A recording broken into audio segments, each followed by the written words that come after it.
Hello everyone, welcome back to my channel. This is Priyanka Padar. तो आज हम लोग देखेंगे 12th क्लास की इकोनॉमिक्स का हमें इनकम मेथड को कैसे फाइंड करना होता है। तो सबसे ईजीएस्ट फॉर्मूला इसका ये है कि इसमें पहले हमें 3 चीज़ों में इनकम फॉर्मूला है, इसको ज्ञात करना है। जैसे कि C O E compensation of employ, ठीक है। देन उसके बाद में O S operating surplus and third है मिक्स इनकम। अब हम बात करते हैं कि सी कैसे निकलता है।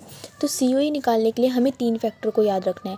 पहला, अब यहाँ पे कंपनसेशन ऑफ एम्प्लॉय यानी एम्प्लॉयज़ की बात चल रही है, तो हम एम्प्लॉयज़ को क्या देते हैं वेजेस एंड सैलरी देते हैं, पेमेंट इन काइंड दे देते हैं कभी कभी, और सोशल एक्टिविटीज़ और कंट्रीब्यूशन ऐसे कुछ करके हम जो एम्प्लॉयज़ होते हैं उनको पेमेंट करते हैं, ठीक है, जिनसे उनकी इनकम होती है।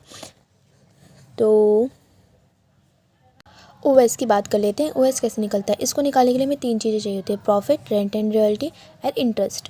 प्रॉफिट निकालना, कभी कभी ये होता है कि प्रॉफिट हमें नहीं दे रखा होता, तो उस केस में हम क्या करेंगे, डिविडेंड, रिटेन अर्निंग और कॉर्पोरेट टैक्स को प्लस कर देंगे, तो हमारा प्रॉफिट आ जाएगा। और मिक्स इनकम जो है वो एज इट इज़ रहता है, वो दे रखा होता है, तो इसको निकालने का कोई ऐसा मेथड नहीं है, ठीक है, ये डायरेक्टली आपको गिवन होगा।